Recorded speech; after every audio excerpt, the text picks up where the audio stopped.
एव च पूर्णप्रज्ञस्थितिः यस्तु भगवत्कार्यसाधकः आपादमौलिपर्यन्तं गुरूणामाकृतिं स्मरेत् तेन विघ्नाः प्रणश्यन्ति सिद्ध्यन्ति च मनोरथाः। श्रीगुरुभ्यो नमः। सृष्टिस्थित्यप्येह नियतिदर्शितमो बन्धमोक्षाश्च यस्मात् तस्य श्रीब्रह्मरुद्रप्रभृतिसुरनरद्वीषशत्रुवात्मकस्य विष्णोर्व्यस्ता समस्ता सकलगुणनिधिः सर्वदोषव्यपेतः पूर्णानन्दो व्ययो यो गुरुरपि परमः चिन्तयेत्तं महान्तं जन्माद्यस्य यतोऽन्वयादितरतश्चार्थेष्वभिज्ञस्वराट् तेने ब्रह्महृदाय आदिकवये मुह्यन्ति यं सूरयः तेजो वारिमृदां यथा विनिमयो यत्र त्रिसर्गो मृषा धाम्ना स्वेन सदा निरस्तकुहकं सत्यं परं धीमहि नारायणं नमस्कृत्य नरं चैव नरोत्तमं देवीं सरस्वतीं व्यासं ततो जयमुदीरये। कृष्णाय वासुदेवाय हरे परमात्मने प्रणतः क्लेशनाशाय गोविन्दाय नमो नमः। ಶ್ರೀಮದ್ಭಾಗವತ ತೃತೀಯ ಸ್ಕಂದ 11ನೇ ಅಧ್ಯಾಯದಲ್ಲಿ 11ನೇ ಶ್ಲೋಕ. ಮೈತ್ರೇಯ ಉವಾಚ ಗುಣವ್ಯತಿಕರಾಕಾರೋ ನಿರ್ವಿಶೇಷೋ ಅಪ್ರತಿಷ್ಠಿತಃ ಪುರುಷಃ ತದುಪಾದಾನಂ ಆತ್ಮಾನಂ ಲೀಲೆಯ ಅಸೃಜತ್. ಅಂದರೆ ಹಿಂದೆ ವಿದುರ ಪ್ರಶ್ನೆ ಮಾಡಿದರು, ಪರಮಾತ್ಮ ಯಾವ ರೂಪಗಳನ್ನ ತೆಗೆದುಕೊಂಡ ಹಾಗೆಂತ. ಬಹುರೂಪಸ್ಯ ಹರೇಹೇ ಹಾಗೆಂತ. ಮತ್ತು ಕಾಲಕ್ಯಂ ಲಕ್ಷಣಂ, ಆ ಕಾಲ ಸ್ವರೂಪ, ಪರಮಾತ್ಮ ಕಾಲರೂಪನಾಗಿದ್ದಾನೆ ಅಲ್ವಾ, ಆ ಕಾಲ ಸ್ವರೂಪವನ್ನು ಕೂಡ ನಮಗೆ ತಿಳಿಸಿಕೊಡಬೇಕು ಹಾಗೆ ಅಂತ ವಿದುರನ ಪ್ರಾರ್ಥನೆ. ಅದಕ್ಕೆ ಮೈತ್ರೇಯರು ಉತ್ತರ ಹೇಳ್ತಾ ಇದ್ದಾರೆ.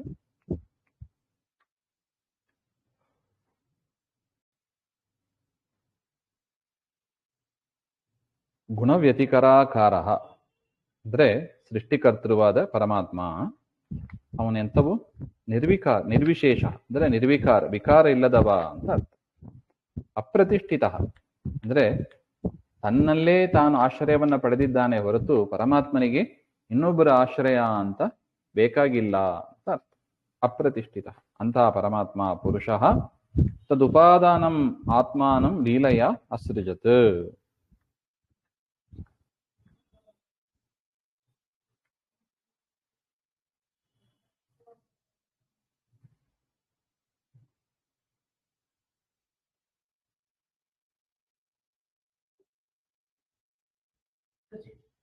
ಸೃಷ್ಟ್ಯಾದ್ಯರ್ಥತ್ವೇನ ಹಾಗೆ ಅಂತ. ಒಂದು ನಿಮಿಷ.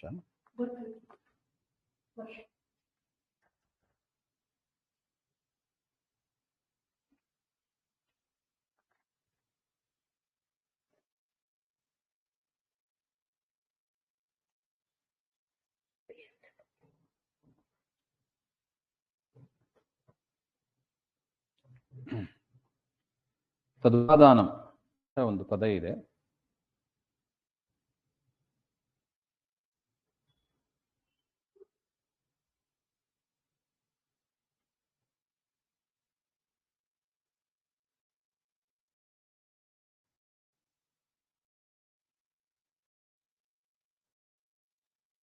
ಉಪಾದಾನಂ ಅಂದ್ರೆ ವ್ಯತಿಕರ ಉಪಾದಾನ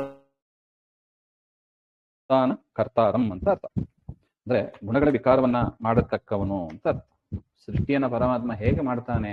ಪ್ರಕೃತಿಯ ಆ ಸತ್ವಗುಣ, ರಜೋಗುಣ, ತಮೋಗುಣ ಅದರ ಒಂದು ವಿಕಾರವನ್ನ ಮಾಡುವವನಾದ ಸೃಷ್ಟಿಕರ್ತೃವಾದ ಪರಮಾತ್ಮ ಹಾಗೆ ಅಂತ. ಸೃಷ್ಟಿಯಾದಿ ಅರ್ಥತ್ವೇನ ತಸ್ಯ ಪುರುಷಸ್ಯ, ಸೃಷ್ಟಿಗಾಗಿ ಸೃಷ್ಟಿ ಮಾಡುವ ಇಚ್ಛೆಯಿಂದ ಆ ಪುರುಷನ ಬ್ರಹ್ಮ ವಿಷ್ಣು ಮಹೇಶ್ವರ ಇತಿ ತ್ರೀಣಿ ರೂಪಾಣಿ ಆತ್ಮನ ಸೃಷ್ಟಾನಿ. ಬ್ರಹ್ಮ ವಿಷ್ಣು ಮಹೇಶ್ವರ ಹಾಗೆ ಅಂತ 3 ರೂಪಗಳನ್ನ ಪರಮಾತ್ಮ ತಾನು ಸೃಷ್ಟಿ ಮಾಡಿಸಿಕೊಂಡ ಅಂತ ಅರ್ಥ. ಸೃಷ್ಟಿಕರ್ತೃವಾದ ಪುರುಷ ಆರಂಭದಲ್ಲಿ 3 ರೂಪಗಳನ್ನ ಸೃಷ್ಟಿ ಮಾಡಿದ. ಯಾವುದದು? ಬ್ರಹ್ಮ ವಿಷ್ಣು ಮಹೇಶ್ವರ ಹಾಗೆ. ಇದು ಬ್ರಹ್ಮ ವಿಷ್ಣು ಮಹೇಶ್ವರ, ಬ್ರಹ್ಮ ಶಬ್ದ ಕೇಳಿದ ಕೂಡಲೇ ನಮಗೆ ಚತುರ್ಮುಖ ಬ್ರಹ್ಮ ಅಂತ ಬರುತ್ತದೆ. ಇದು ಪರಮಾತ್ಮನದ್ದೇ ರೂಪ. ಬ್ರಹ್ಮ ಅಂದ್ರನು ಪರಮಾತ್ಮ, ವಿಷ್ಣು ಅಂದ್ರನು ಸ್ವತಃ ಪರಮಾತ್ಮ, ಈಶ್ವರ ಮಹೇಶ್ವರ ಹಾಗೆ ಅಂದ್ರನು ಕೂಡ ಪರಮಾತ್ಮನೇ ಇಲ್ಲಿ ವಿವಕ್ಷಿತ. ಪರಮಾತ್ಮನದ್ದೇ ಮಹೇಶ್ವರ ಅಂತ, ಶಿವ ಅಂತ ಒಂದು ರೂಪ ಇದೆ. ಆ ರೂಪವನ್ನ ತೆಗೆದುಕೊಂಡ ಅಂತ ಅರ್ಥ. ಇದು ವಿದರಣ ಪ್ರಶ್ನೆಗೆ ಡೈರೆಕ್ಟ್ ಆಗಿ ಉತ್ತರ. ಇನ್ನು ವಿಶ್ವಂ ವೈ ಬ್ರಹ್ಮ ತನ್ಮಾತ್ರಂ ಸಂಸ್ಥಿತಂ ವಿಷ್ಣು ಮಾಯೆಯ ಈಶ್ವರೇಣ ಪರಿಚ್ಛಿನ್ನಂ ಕಾಲೇನ ಅವ್ಯಕ್ತಮೂರ್ತಿನ ಸೃಷ್ಟ್ಯಾದ್ಯರ್ಥತ್ವೇನ ಇತ್ಯುಕ್ತಂ. ಸೃಷ್ಟಿ ಮೊದಲಾದವುಗಳನ್ನ ಅಂದರೆ ಸೃಷ್ಟಿ ಸ್ಥಿತಿ ಸಂಹಾರ ಇವುಗಳನ್ನು ಮಾಡುವುದಕ್ಕಾಗಿ ಅಂತ ಹೇಳಿದರು. ತತ್ರ ಕಿಂ ರೂಪಂ ಕಸ್ಯ ಕರ್ತೃ, ಯಾವ ರೂಪದಿಂದ ಪರಮಾತ್ಮ ಏನನ್ನು ಮಾಡ್ತಾನೆ ಹಾಗೆಂಬುದನ್ನು ಈ ಶ್ಲೋಕದಲ್ಲಿ ತೋರಿಸಿಕೊಡ್ತಾ ಇದ್ದಾರೆ. ಬ್ರಹ್ಮ ಅಂದ್ರೆ ನಿರ್ಮಾತೃಕಂ, ನಿರ್ಮಾಣ ಮಾಡುವುದು ಅಂದ್ರೆ ಸೃಷ್ಟಿಯನ್ನ ಮಾಡುವುದು. ವಿಶ್ವಂ ವೈ ಬ್ರಹ್ಮ ತನ್ಮಾತ್ರಂ,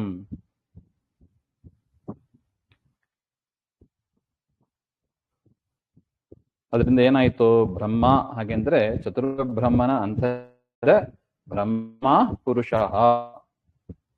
ನಿರ್ಮಾತ ಕಹ ಯಸ್ಯ. ಬ್ರಹ್ಮದೇವರು ಒಳದು ಬ್ರಹ್ಮದೇವರನ್ನ ಯಾರು ಸೃಷ್ಟಿ ಮಾಡಿದಲ್ಲ ಅವನು ಅಂತ ಅರ್ಥ. ಅನೇನ ಬ್ರಹ್ಮಣ ಬ್ರಹ್ಮಾಂತರ್ಗತೇನ ಬ್ರಹ್ಮನಾಮಕೇನ ಪುರುಷೇನ, ಬ್ರಹ್ಮ ಎನ್ನುವ ಹೆಸರಿನಿಂದ ಪುರುಷ ಮಾತ್ರ, ಅವನೇ ಆ ಪುರುಷನ ಬ್ರಹ್ಮನಾಮಕ ಪುರುಷನ ಸಾಮರ್ಥ್ಯದಿಂದಲೇ ಈ ಜಗತ್ತು ಸೃಷ್ಟವಾದದ್ದು. ಹಾಗೆ ಅಂತ ಯಾಕೆ ಉಳಿದ ಬ್ರಹ್ಮದೇವರು ಏನ್ ಚತುರ್ಮುಖ ಬ್ರಹ್ಮದೇವರು ಅಂತ ನಾವೇನು ಹೇಳ್ತೀವಿ ಅವರೆಲ್ಲ ಅಸ್ವತಂತ್ರರು. ಪರಮಾತ್ಮ ಒಬ್ಬನೇ ಗುಣಪೂರ್ಣನಾಗಿ ಸ್ವತಂತ್ರನಾಗಿ ಇರತಕ್ಕವ. ಆ ಪರಮಾತ್ಮನಾದ್ರೆ ಹೇಗೆ ಮಾಡ್ತಾನೆ ಹಾಗೆ ಅಂದ್ರೆ ಮಾಯೆಯ, ಮಾಯ ಅಂದ್ರೆ ಅವಿದ್ಯಾ ಅಂತ ತಿಳ್ಕೋಬಾರ್ದು. ವಿಷ್ಣು ರೂಪಸ್ಯ ಪುರುಷಸ್ಯ ಮಾಯೆಯ, ಪರಮಾತ್ಮ ತನ್ನ ಸಾಮರ್ಥ್ಯದಿಂದಲೇ ಸಮ್ಯಕ್ ಸ್ಥಿತಿಮತ್ ಪಾಲಿತಂ ಇತಿ ಮೂಲಾರ್ಥ. ಜಗತ್ತಿನ ಸ್ಥಿತಿಯನ್ನು ಆಯ್ತು, ಜಗತ್ತು ಸೃಷ್ಟವಾಯಿತು, ರಕ್ಷಣೆ ಮಾಡುವವರು ಬೇಕಲ್ಲ. ವಿಷ್ಣು ತಾನೇ ಅದನ್ನ ತನ್ನ ಸಾಮರ್ಥ್ಯದಿಂದಲೇ ಅದನ್ನ ರಕ್ಷಣೆಯನ್ನ ಮಾಡ್ತಾ ಇದ್ದಾನೆ. ಜಗತ್ತನ್ನ ಸೃಷ್ಟಿ ಮಾಡುವುದಕ್ಕೆ ಪರಮಾತ್ಮನಿಗೆ ಬೇರೆಯವರ ಅಪೇಕ್ಷೆ ಇಲ್ಲ, ಸ್ವತಂತ್ರನಾದ್ದರಿಂದ. ಹಾಗೆ ಇನ್ನು ರುದ್ರೇನ ರುದ್ರಾಭಿಷ್ಟೇನ ಈಶ್ವರ ನಾಮಕೇನ, ಪ್ರಸಿದ್ಧನಾದ ರುದ್ರದೇವರ ಒಳಗೆ ಪರಮಾತ್ಮ ಮಹೇಶ್ವರ ಎನ್ನುವ ರೂಪನಿಂದ ಪ್ರವೇಶಗೊಂಡು ಪರಿಚ್ಛಿನ್ನಂ ಅಂದ್ರೆ ಪರಿತಃ ನಾಶಿತಂ ಸಂಹೃತಂ ಅಂತ ಎಲ್ಲವನ್ನು ಕೂಡ ಸಂಹಾರವನ್ನು ಮಾಡ್ತಾನೆ. ಹಾಗೆ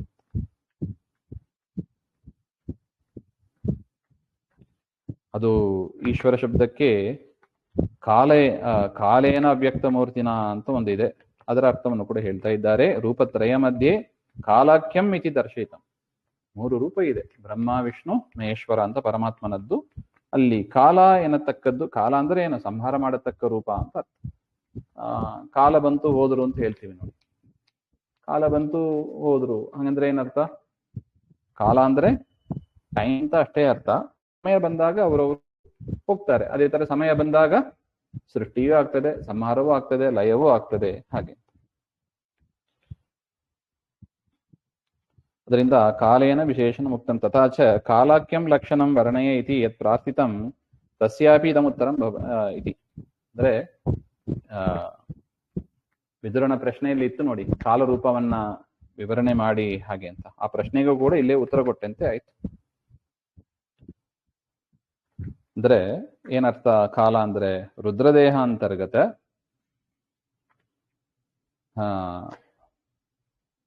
ಅಂತರ್ಗತತ್ವಾತ್ ಅವ್ಯಕ್ತಮೂರ್ತಿನಾ ಇತ್ಯುಕ್ತಂ. ರುದ್ರದೇವರ ಒಳಗಿದ್ದ ಪರಮಾತ್ಮ ಯಾರಿದ್ದಾನಲ್ಲ ಅವನೇ ಕಾಲ, ಹಾಗೆ ಅಂತ ಪ್ರಸಿದ್ಧ. ಹಾಗೆ ಸಂಹರ್ತೃ ರೂಪಸ್ಯ ಕಾಲಾಖ್ಯತಾ ಕುತಃ. ಸಂಹರ್ತೃ ರೂಪಕ್ಕೆ ಕಾಲ ಅಂತ ಯಾಕೆ ಹೆಸರು? ಹಾಗೆಂದ್ರೆ ಖಲ ಛೇದನೆ ಇತಿ ಧಾತು. ಖಲ ಛೇದನೆ ಅಂತ ಧಾತು, ಅದರಿಂದ ಬಂದದ್ದು. ಛೇದನೆ ಅಂದ್ರೆ ತುಂಡು ಮಾಡೋದು ಅಂತ, ನಾಶ ಮಾಡೋದು ಅಂತ. ಅದರಿಂದ ಕಾಲ ಅಂದ್ರೆ ಏನರ್ಥ? ಮಾಡೋದು ಎಂಬ ಅರ್ಥದಲ್ಲಿ ಧಾತೋಹೋ ಧಾತ್ಯಾಖ್ಯಾನ. ಅದರಿಂದ ಕಾಲ ಅಂದ್ರೆ ಖಲಜನೆ ಧಾತುವಿನಿಂದ ಬಂದದ್ದು, ನಾಶ ಮಾಡೋದು, ಸಂಹಾರ ಮಾಡೋದು ಅರ್ಥದಲ್ಲೂ ಇದೆ.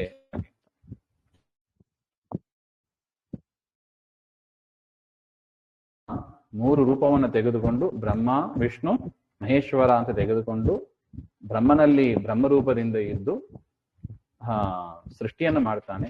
ವಿಷ್ಣು ಸ್ವತಃ ತಾನೇ ಇದ್ದು ಸ್ಥಿತಿ ಅಂದ್ರೆ ರಕ್ಷಣೆಯನ್ನು ಮಾಡ್ತಾನೆ. ರುದ್ರದೇವರ ಒಳಗಿದ್ದು ಮಹೇಶ್ವರ ಅಥವಾ ಕಾಲ ಎನ್ನುವ ಹೆಸರಿನಿಂದ ಇದ್ದು ಪರಮಾತ್ಮ ಸಂಹಾರವನ್ನು ಮಾಡ್ತಾನೆ ಅಂತ ಒಟ್ಟು ಈ ಶ್ಲೋಕದ ಅಭಿಪ್ರಾಯ. ಯಥೇದಾನೀಂ ತಥಾ ಚಾಗ್ರೇ ಪಶ್ಚಾದಪ್ಯೇತದೀದೃಶಂ ಸರ್ಗೋ ನವವಿಧಸ್ತಸ್ಯ ಪ್ರಾಕೃತೋ ವೈಕೃತಶ್ಚಯಃ. ಯಥಾ ಇದಾನೀಂ ತಥಾ ಚ ಅಗ್ರೆ. ಈ ವಿಶ್ವವನ್ನ ಪರಮಾತ್ಮ ಬ್ರಹ್ಮದೇವರ ಒಳಗಿದ್ದು ಸೃಷ್ಟಿ ಮಾಡ್ತಾನೆ ಅಂತ ಅಂದ್ರೆ ಬ್ರಹ್ಮದೇವರು ಸೃಷ್ಟಿ ಮಾಡಿದ್ರು ಅಂದ್ರೆ ಏನರ್ಥ? ಒಳಗಿದ್ದು ಪರಮಾತ್ಮನೇ ಸೃಷ್ಟಿ ಮಾಡ್ತಾನೆ ಅಂತ ಅರ್ಥ. ಅದು ಹೇಗೆ ಸೃಷ್ಟಿ ಮಾಡಿದ್ರು? ಯಥಾ ಇದಾನೀಂ ತಥಾ ಚ ಅಗ್ರೆ ಅಂದ್ರೆ ಮೊದಲು ಹೇಗಿತ್ತೋ ಹಾಗೆ ಈಗಲೂ ಸೃಷ್ಟಿ ಮಾಡಿದ್ರು ಅಂತ ಅರ್ಥ. ಅಂದ್ರೆ ಇದು ಸೈಕಲ್, ಇದು ಸೃಷ್ಟಿ ಸ್ಥಿತಿ ಸಂಹಾರ, ಸೃಷ್ಟಿ ಸ್ಥಿತಿ ಸಂಹಾರ, ಮತ್ತೆ ಸೃಷ್ಟಿ ಸ್ಥಿತಿ ಈ ತರ ಸೈಕಲ್ ಇದು. ಅದರಿಂದ ಈ ಬಾರಿ ಸೃಷ್ಟಿ ಆದ್ರೆ ಅದಕ್ಕೆ ಹಿಂದೆ ಏನಾಗಿರಬೇಕು? ಸಂಹಾರ ಆಗಿರಲೇಬೇಕು. ತತ್ಪೂರ್ವದಲ್ಲಿ ಸ್ಥಿತಿ ಆಗಿರಲೇಬೇಕು, ತತ್ಪೂರ್ವದಲ್ಲಿ ಮತ್ತೆ ಸೃಷ್ಟಿ ಆಗಿರಲೇಬೇಕು. ಈ ರೀತಿಯಾಗಿ ಸೃಷ್ಟಿ ಸ್ಥಿತಿ ಸಂಹಾರಗಳು ಅದು ನಿಯಮೇನ ಆಗ್ತಾನೆ ಇರ್ತದೆ ಅದು. ಅದರಿಂದ ಬ್ರಹ್ಮದೇವರು ಸೃಷ್ಟಿ ಮಾಡಿದ್ರು. ಹೇಗೆ ಸೃಷ್ಟಿ ಮಾಡಿದ್ರು? ಹಾಗೆ ಅಂದ್ರೆ ಮೊದಲು ಹೇಗೆ ಸೃಷ್ಟವಾಯಿತೋ ನಾಮರೂಪದಿಂದ ಅದೇ ಪ್ರಕಾರವಾಗಿ ಈಗಲೂ ಕೂಡ ಸೃಷ್ಟಿ ಮಾಡಿದ್ರು ಅಂತ. ಪಶ್ಚಾದಪಿ ಏತದ್ ಈದೃಶಂ, ಹಿಂದೆ ಹೇಗಿತ್ತೋ ಹಾಗೆ ಈಗಲೂ ಸೃಷ್ಟಿ ಮಾಡ್ತಾರೆ ಅಂತ. ಸರ್ಗ ನವವಿಧಸ್ತಸ್ಯ, 9 ವಿಧವಾದ ಸೃಷ್ಟಿ ಪ್ರಕಾರವನ್ನು ಹೇಳ್ತಾ ಇದ್ದಾರೆ. ನೋಡಿ, ಇದೆಲ್ಲ ಸೃಷ್ಟಿ ಪ್ರಕರಣ. ಇದು ಸೃಷ್ಟಿ ಹೇಗಾಯ್ತು ಅಂತ ವಿಸ್ತೃತವಾಗಿ ಹೇಳ್ತಾರೆ. ನವವಿಧವಾದ ಸೃಷ್ಟಿ ಹೇಳ್ತಾರೆ. ನವವಿಧವನ್ನು ನಾವು 2 ಭಾಗ ಮಾಡ್ಬೋದು. ಒಂದು ಪ್ರಾಕೃತ ಸೃಷ್ಟಿ, ಒಂದು ವೈಕೃತ ಸೃಷ್ಟಿ. ಹಾಗೆ 2 ಸೇರಿ 9 ರೀತಿಯಾಗಿದೆ ಅಂತ ಅರ್ಥ. ನೋಡಿ, ಅದನ್ನೇ ಆಚಾರ್ಯರು ತಾತ್ಪರ್ಯದಲ್ಲಿ ಹೇಳ್ತಾ ಇದ್ದಾರೆ.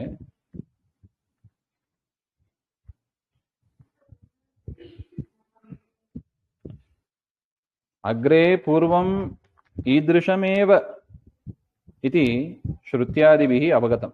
ನೋಡಿ, ವೇದಗಳು ಹೇಳಿಕೊಡ್ತಾ ಇದೆ. ನಾನು ವಿಶ್ವಸ್ಯ ದೃಶ್ಯತ್ವೇನ ಮಿಥ್ಯಾತ್ವ ಅಪಗಮಾತ್ ಕಥಂ ವಿಷ್ಣು ಪಾಲಯತ್ವಾದಿಕಂ ಇತ್ಯತಃ. ಅಲ್ಲ, ಕೆಲವರು ಏನ್ ಹೇಳ್ತಾರೆ? ಈ ಜಗತ್ತು ಮಿಥ್ಯಾ ಅಂತ ಹೇಳ್ತಾರೆ. ಜಗತ್ತು ಮಿಥ್ಯಾ ಅಂದ್ರೆ ಏನರ್ಥ? ಸುಳ್ಳು ಅಂತ ಅರ್ಥ. ಸುಳ್ಳು ಅಂದ್ರೆ ಏನು? ಸುಳ್ಳು ಅಂದ್ರೆ ನಮ್ಮ ಅಜ್ಞಾನದಿಂದ ಇದು ಕಾಣಿಸ್ಕೋತಾ ಇದೆ. ವಾಸ್ತವಿಕವಾಗಿ ಜಗತ್ತ ಒಂದು ಎಂಟಿಟಿ ಇರೋದು ಒಂದೇ, ಬ್ರಹ್ಮ ಒಬ್ಬನೇ. ಹೇಗೆ ಹಗ್ಗವನ್ನ ನೋಡಿ ಹಾವು ಅಂತ ನಾವು ಭ್ರಮೆಯಿಂದ ಹಾವು ಅಂತ ತಿಳಿತೀವಿ, ಅದೇ ತರ ಬ್ರಹ್ಮನನ್ನ ನೋಡಿ ನಾವು ಜಗತ್ತು ಅಂತ ತಿಳ್ಕೊತೀವಿ. ಜಗತ್ತು ಅಂದ್ರೆ ಏನು? ಜೀವರು, ಜಡರು, ಹಾಗೆ. ವಾಸ್ತವಿಕವಾಗಿ ಇವರೆಲ್ಲ ಯಾರು? ಇದೆಲ್ಲ ಬ್ರಹ್ಮನೇ. ಇದು ಮಾಯಾವಾದ, ಅದ್ವೈತ ಮತದ ವಿಚಾರ ಇದು. ಹಾಗಿರುವಾಗ ಈ ಪರಮಾತ್ಮ ಜಗತ್ತನ್ನ ಸೃಷ್ಟಿ ಮಾಡ್ತಾನೆ, ಪಾಲನೆ ಮಾಡ್ತಾನೆ, ಇದೆಲ್ಲ ಕೂಡೋದೇ ಇಲ್ಲ. ಜಗತ್ತು ಅಂತ ಒಂದು ವಸ್ತು ಇದ್ರೆ ನಾವು ಹೇಳಬೇಕು ಅದು ಅಜ್ಞಾನ ಕಲ್ಪಿತ. ಇದು ಅಜ್ಞಾನದಿಂದ ತೋರ್ತಾ ಇದೆ. ಈಗ ನೋಡಿ, ಹಗ್ಗವನ್ನ ನೋಡಿ ಹಾವು ಅಂತ ತಿಳಿತೀವಿ. ಆ ಹಾವನ್ನ ರಕ್ಷಣೆ ಮಾಡೋದಕ್ಕೆ, ಹೊಡೆಯೋದಕ್ಕೆ ಒಬ್ರು ಬೇಕು ಅಂತ ಹೇಳ್ತೀವಾ? ಇಲ್ಲ. ವಾಸ್ತವಿಕವಾಗಿ ಹಾವು ಇಲ್ಲವೇ ಇಲ್ಲ. ವಾಸ್ತವಿಕವಾಗಿರೋದು ಹಗ್ಗ. ನಾವು ನೋಡಿ ಅದನ್ನ ಹಾವು ಅಂತ ಭ್ರಮಿಸ್ತೇವೆ. ನಾವು ನೋಡಿ ಅದನ್ನ ಹಾವು ಅಂತ ಭ್ರಮಿಸ್ತೀವಿ. ಆ ಹಾವನ್ನು ಯಾರು ಹೊಡಿಬೇಕು ಅಂತ ಹೇಳ್ತಾರ? ಅಥವಾ ಸಂರಕ್ಷಣೆ ಮಾಡಬೇಕು ಅಂತ ಹೇಳ್ತಾರ? ಇಲ್ಲ. ಹೇಗೋ ಅದೇ ತರ ಈ ಜಗತ್ತು ಅಜ್ಞಾನದ ನಮಗೆ ಜೀವರು ಅಂತೆಲ್ಲ ಕಾಣಿಸ್ಕೋತಾ ಇದೆ. ಭೂಮಿ ಇತ್ಯಾದಿ ಪಂಚಭೂತಗಳು ಎಲ್ಲವೂ ಕೂಡ ಅಜ್ಞಾನ ಕಲ್ಪಿತ. ಜೀವನಲ್ಲಿ ಇರುವ ಅಜ್ಞಾನ, ಅದರಿಂದಲೇ ಅದು ಅನಾದಿ ನಿತ್ಯವಾದದ್ದು, ಅನಾದಿಯಾದದ್ದು. ಆ ಅಜ್ಞಾನ ನಿತ್ಯ ಅಲ್ಲ, ಅದು ಹೋಗ್ತದೆ. ಶಾಸ್ತ್ರದಿಂದ ವಿಚಾರ ಮಾಡಿ ಅಜ್ಞಾನ ಹೋಗ್ತದೆ ಅಂತ ಅದ್ವೈತಿಗಳ ವಾದ. ಅದರಿಂದ ಮಾಯಾಕಲ್ಪಿತವಾದ ಈ ಜಗತ್ತನ್ನ ಸಂಹಾರ ಮಾಡೋದಕ್ಕೆ ಅವಿದ್ಯೆಯಿಂದ ಕೂಡಿದ ಅವಿದ್ಯಾ ಕಲ್ಪಿತವಾದ ಈ ಜಗತ್ತನ್ನ ಸೃಷ್ಟಿ ಮಾಡೋದು, ಸಂಹಾರ ಮಾಡೋದು, ಇದೆಲ್ಲ ಏನಿದು? ಕೊಡೋದಿಲ್ಲ. ಹಾಗೆ ಅದಕ್ಕೆ ಅದನ್ನ ನಿರಾಕರಣೆ ಮಾಡುವಂತೆ ವೇದವ್ಯಾಸರು ಈ ಶ್ಲೋಕದಲ್ಲಿ ರಚನೆ ಮಾಡ್ತಾ ಇದ್ದಾರೆ. ಅಂದ್ರೆ ಪರಮಾತ್ಮ ಬ್ರಹ್ಮದೇವರು ಹೇಗೆ ಸೃಷ್ಟಿ ಮಾಡಿದರು ಹಾಗೆ ಅಂದ್ರೆ ಯಥಾ ಇದಾನೀಂ ತಥಾಚ ಅಗ್ರೆ, ಹಿಂದೆ ಹೇಗಿತ್ತು ಹಾಗೆ. ನೋಡಿ ವೇದವು ಹೇಳ್ತಾ ಇದೆ, ಅಗ್ರೆ ಪೂರ್ವಂ ಈದೃಶಮೇವ ಇತಿ ಶ್ರುತ್ಯಾದಿಭಿ ಅವಗತಂ. ಮೊದಲು ಹೇಗಿತ್ತು ಅಂದ್ರೆ ಹೀಗೆ ಇತ್ತು ಹಾಗೆ ಅಂತ ನಾವು ತಿಳ್ಕೋಬೇಕು. ವೇದವೇ ಹೇಳ್ತಾ ಇದೆ. ತಥಾಚ ಅನಾದ್ಯನಂತ ಕಾಲೇಶು ಏಕಪ್ರಕಾರತ್ವಸ್ಯ ಶ್ರುತ್ಯಾದಿ ಸಿದ್ಧತ್ವಾತ್. ಅನಾದ್ಯನಂತ ಕಾಲದಲ್ಲಿ ಜಗತ್ತು ಇದೇ ನಾಮರೂಪಗಳೇ ಇರುತ್ತದೆ. ನಾಮರೂಪಗಳು ಅಂದ್ರೆ ಹಿಂದೆ ಇದ್ದಂತೆ ಈಗಲೂ ಇತ್ತು ಅಂದ್ರೆ ಏನು ಹಿಂದೆ ಇದ್ದದ್ದು ಹೀಗೆ ಇದೆ ಹಾಗೆಂದ್ರೆ ಆ ದೇವತೆಗಳ ಹೆಸರು, ಅವರ ರೂಪ ಇತ್ಯಾದಿಗಳು. ಹಿಂದೆ ಹೇಗಿತ್ತು ಈಗಲೂ ಹಾಗೇ ಇದೆ. ಆ ರೀತಿಯಾಗಿ ಸೃಷ್ಟಿ ಮಾಡಿದ್ರು ಅಂತ ಹೇಳುವಾಗ ಮಿಥ್ಯಾ ಅಂತ ನೀವು ಹೇಗೆ ಹೇಳ್ತೀರಿ? ಮಿಥ್ಯಾತ್ವ ಎಂಬುದು ಕೂಡೋದಿಲ್ಲ. ಮಿಥ್ಯಾತ್ವ ಅನುಮಾನದಿಂದ ಹೇಳ್ತಾರೆ. ಈ ವೇದ ಹಿಂದೆ ಹೇಗಿತ್ತು ಹಾಗೆ ಸೃಷ್ಟಿ ಮಾಡಿದ್ರು ಅಂತ ಹೇಳ್ತಾ ಇದೆ. ಅದರಿಂದ ಇದು ಏನೋ ಅಜ್ಞಾನದಿಂದ ಕಾಣಿಸ್ಕೊಂಡಿತ್ತು ಹಾಗೆ ಅಂತ ಹೇಳೋದು, ಅನುಮಾನದಿಂದ ಹೇಳೋದು. ಅನುಮಾನ ಅಂದ್ರೆ ಇನ್ಫರೆನ್ಸ್, ಊಹೆ ಮಾಡಿ ಹೇಳೋದು, ಗೆಸ್ ಮಾಡಿ ಹೇಳೋದು, ಅದು ಶ್ರುತಿಗೆ ವಿರುದ್ಧವಾದದ್ದು. ಅದರಿಂದ ಅದು ಆ ವಿಚಾರ ಸರಿಯಲ್ಲ ಅಂತ ಅದರ ಅಭಿಪ್ರಾಯ.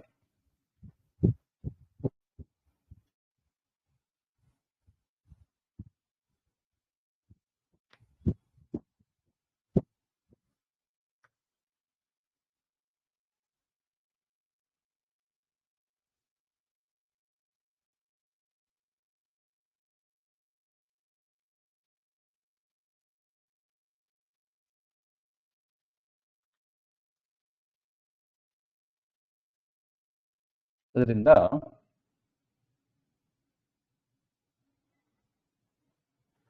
ನೋಡಿ ಆಚಾರ್ಯ ಹೇಳ್ತಾರೆ, ಸೃಷ್ಟಿಶ್ಚ ಪ್ರಳಯಶ್ಚೇವ ಸಂಹಾರೋ ಮುಕ್ತಿರೇವಚ ದೇವ ಋಷಿ ಪ್ರಭೃತಯ ಲೋಕಾಹ ಭೂರಾದಯ ತಥಾ ಅನಾದ್ಯನಂತಕಾಲೀನಃ ಸರ್ವದಾ ಏಕಪ್ರಕಾರತಃ. ಈ ಸೃಷ್ಟಿ, ಈ ಸ್ಥಿತಿ, ಸಂಹಾರ ಮತ್ತು ಮೋಕ್ಷ ಮತ್ತು ದೇವತೆಗಳ ಋಷಿಗಳ ಲೋಕಗಳು ಏನಿದೆ ಅಂದ್ರೆ ಭೂ ಮುಂತಾದ ಲೋಕ, ಭೂಲೋಕ, ಭುವರ್ಲೋಕ, ಸ್ವರ್ಲೋಕ ಇತ್ಯಾದಿಗಳು, ಇದೆಲ್ಲವೂ ಕೂಡ ಅನಾದ್ಯನಂತ ಕಾಲೀನಃ, ಅನಾದ್ಯನಂತ ಕಾಲದಿಂದ ಇದೆ. ಹೇಗೆ? ಸರ್ವದಾ ಏಕಪ್ರಕಾರತಃ, ಏಕಪ್ರಕಾರವಾಗಿ ಇದೆ ಹಾಗೆ ಅಂತ ಅದರ ಅಭಿಪ್ರಾಯ. ಜಗತ್ ಪ್ರವಾಹ ಸತ್ಯೋಯಂ ನೈವ ಮಿಥ್ಯಾ ಕಥಂಚನ. ಅದರಿಂದ ಈ ಜಗತ್ ಪ್ರವಾಹ ಅದೇನಾಗಿದೆ? ಸತ್ಯವೇ ಆಗಿದೆ ಹೊರತು ಅದು ಮಿಥ್ಯಾ ಆಗೋದಿಲ್ಲ ಹಾಗೆ ಅಂತ. ನೋಡಿ ಇದೆಲ್ಲ ಸ್ಕಂದ ಪುರಾಣದ ಮಾತು. ಏತ್ವೇತತ್ ಅನ್ಯಥಾ ಬ್ರೂಯು ಸರ್ವಹಂತಾರ ಏವತೆ ದೇವೈಃ ಬ್ರಹ್ಮಾದಿಭಿಃ ಶಪ್ತ ಋಷಿಭಿಃ ಮಾನುಷಾದಿಭಿಃ. ಇನ್ನು ಇದಕ್ಕೆ ವಿರುದ್ಧವಾಗಿ ಯಾರು ಹೇಳ್ತಾರೆ ಜಗತ್ತು ಮಿಥ್ಯಾ ಇತ್ಯಾದಿಯಾಗಿ ಎಲ್ಲ ಯಾರು ಹೇಳ್ತಾರೆ, ಅವರು ಸರ್ವಹಂತಾರಃ, ಎಲ್ಲವನ್ನೂ ನಾಶ ಮಾಡಿದ ಒಂದು ಪಾಪವನ್ನು ಅವರು ಪಡೆಯುತ್ತಾರೆ ಹಾಗೆ. ನೋಡಿ ಇಷ್ಟು ಜಗತ್ತಿನಲ್ಲಿ ಇರುವಾಗ ಜಗತ್ತು ಸುಳ್ಳು ಅಂತ ಹೇಳಿಬಿಟ್ರೆ ಇಷ್ಟು ಜನರನ್ನ ಸಂಹಾರ ಮಾಡಿದ ಪಾಪ ಅವರಿಗೆ ಬರುತ್ತದೆ ಹಾಗೆ ಅಂತ ಹೇಳ್ತಾರೆ. ಅವರು ದೇವತೆಗಳಿಂದ ಬ್ರಹ್ಮಾದಿಗಳಿಂದ ಅವರು ಶಾಪಕ್ಕೆ ಒಳಗಾಗ್ತಾರೆ. ಋಷಿಗಳಿಂದ ಮನುಷ್ಯರಿಂದಲೂ ಕೂಡ ಅವರು ಶಾಪಕ್ಕೆ ಅವ್ರನ್ನ ನಿಂದೆ ಮಾಡ್ತಾರೆ ಅಂತ ಅರ್ಥ. ಆ ರೀತಿಯಾಗಿ ಜಗತ್ ಸುಳ್ಳು ಅಂತ ಹೇಳುವವರನ್ನ ಎಲ್ಲರೂ ಮಾಡ್ತಾರೆ. ಸೇತಿಹಾಸೈಹಿ ತಥಾ ವೇದೈಹಿ ಸರ್ವೇ ಯಾಂತ್ಯಧರಂ ತಮಃ. ವೇದಗಳು ಇತಿಹಾಸಗಳು ಹೇಳ್ತಾ ಇದೆ ಅವರು ತಮಸ್ಸಿಗೆ ಹೋಗ್ತಾರೆ ಹಾಗೆ. ಅದರಿಂದ ಭಗವದ್ಗೀತೆಯಲ್ಲೂ ಕೂಡ ಈ ಮಾತಿದೆ, ಜಗತ್ ಸುಳ್ಳು ಅಂತ ಯಾರು ಹೇಳ್ತಾರೆ ಅವರಿಗೆ ಡೆಸ್ಟಿನೇಷನ್ ತಮಸ್ಸು ಹಾಗೆ. ಸರ್ವ ಬ್ರಹ್ಮತ್ವ ವೇತ್ತಾರಃ ಜೀವ ಬ್ರಹ್ಮತ್ವ ವೇದಿನಃ ಅನ್ಯಸಾಮ್ಯ ವಿಧೋ ವಿಷ್ಣೋಃ ದ್ವೇಷ್ಟಾರ ಏವ ಚ ಸರ್ವೇ ಯಾಂತಿ ತಮೋಘೋರಂ ನಚೈಷಾ ಮುತ್ತಿತಿ ಕ್ವಚಿತ್.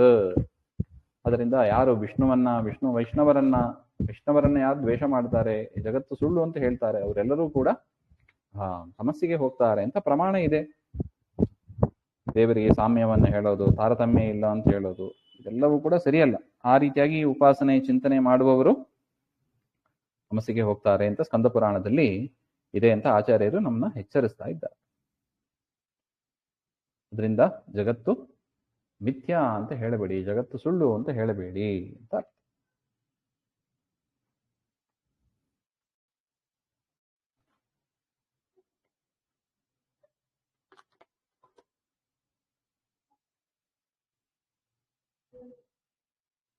ಅದರಿಂದ ಈ ಜೀವಜಡಾತ್ಮಕವಾದ ಈ ವಿಶ್ವ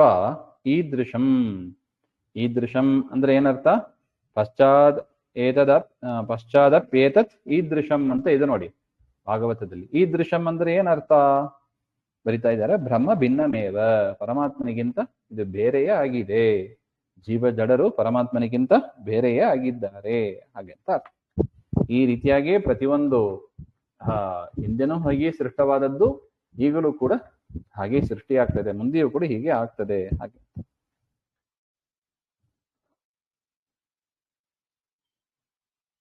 ಏತದ್ ವಿಷ್ಣು ರೂಪಂ ಈದೃಶಂ, ಆ ಪರಮಾತ್ಮನ ಸೃಷ್ಟಿಕರ್ತೃವಾದ ಆ ಪರಮಾತ್ಮನ ರೂಪವೂ ಹಾಗೆ. ಹಾಗೆ ಅಂದರೆ ಹೇಗೆ? ಸಮಾಭ್ಯಧಿಕ ಶೂನ್ಯಂ, ದೇವರಿಗೆ ಸಮನಾದವರು ಅಂತ ಇಲ್ಲ, ಅಧಿಕರು ಇಲ್ಲ ಹಾಗೆ ಅಂತ ಅರ್ಥ. ಸಮಾಭ್ಯಧಿಕ ಶೂನ್ಯಂ ಇತ್ಯಪಿ. ಏವಂ ಬಹುರೂಪತ್ವ ಇತ್ಯನೇನ ಪೃಷ್ಟಾನಿ, ಬಹುರೂಪವನ್ನು ಉಪದೇಶ ಮಾಡಿ ಅಂತ ಏನು ಕೇಳಿದರು, ಅದು ಯಾವುದು ಹಾಗೆ ಅಂದರೆ ತ್ರೀಣಿ ರೂಪಾಣಿ ಉಕ್ತ, ಆ ಮೂರು ರೂಪಗಳು ಬ್ರಹ್ಮ ವಿಷ್ಣು ಮಹೇಶ್ವರ ಅಂತ ಹೇಳಿ ಆ ರೂಪದಿಂದ ಪರಮಾತ್ಮ ಏನು ಕೆಲಸ ಮಾಡ್ತಾನೆ, ಸೃಷ್ಟಿ ಸ್ಥಿತಿ ಸಂಹಾರ ಇವುಗಳನ್ನು ಮಾಡ್ತಾನೆ ಅಂತ ಹೇಳಿ, ಸಕಲ ಕಾರ್ಯಾಂತರ್ಗತಾನಿ ಬಹೂನಿ ರೂಪಾಣಿ ವಕ್ತುಂ, ಮೂರು ಮಾತ್ರ ಇಲ್ಲ, ಈ ಜಗತ್ತಿನ ಸೃಷ್ಟಿ ಸ್ಥಿತಿ ಸಂಹಾರ ಆಗಬೇಕು ಅಂದ್ರೆ ಪರಮಾತ್ಮನ ಅನೇಕ ರೂಪಗಳು ಬೇಕು, ಕೇವಲ ಮೂರು ರೂಪ ಮಾತ್ರ ಸಾಲದು.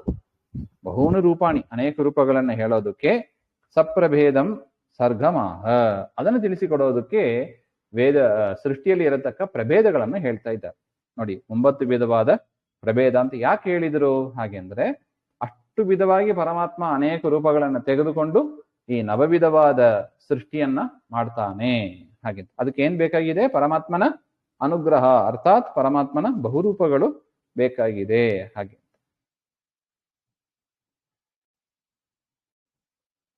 ಅಂದ್ರೆ ಈ ವಿಶ್ವದ ಪ್ರಾಕೃತ ವೈಕೃತ ಅಂತ ಏನು ಎರಡು ಇದೆ, ಎರಡು ವಿಭಾಗ, ಅದು ಎರಡೂ ಕೂಡ ಸೇರಿ 9 ವಿಧವಾಗಿ ಇದೆ ಹಾಗೆ. ಅದನ್ನೇ ಮುಂದೆ ವಿವರಣೆ ಮಾಡ್ತಾ ಇದ್ದಾರೆ, ಅದು ಯಾವುದದು, ಪ್ರಾಕೃತ ಅಂದ್ರೆ ಯಾವುದು, ವೈಕೃತ ಅಂದ್ರೆ ಯಾವುದು ಹಾಗೆಲ್ಲ ಮುಂದೆ ಬರ್ತದೆ ಅದು. ಅದರಿಂದ ಮೊದಲು ಪ್ರಾಕೃತ ವೈಕೃತ ಹಾಗೆಂತ ಅದನ್ನ 9 ವಿಧವಾಗಿ ಮತ್ತೆ ಬ್ರಹ್ಮದೇವರು ಪರಮಾತ್ಮನ ಅನುಗ್ರಹದಿಂದ ಸೃಷ್ಟಿ ಮಾಡಿದರು ಅಂತ ಮುಂದಿನ ವಿಚಾರ. ಅದನ್ನ ಮತ್ತೆ ನೋಡೋಣ. ಶ್ರೀಮಧ್ವಾಂತರ್ಗತ ಶ್ರೀಕೃಷ್ಣಾರ್ಪಣಮಸ್ತು. ಶ್ರೀ ಹರೇ ನಮಃ.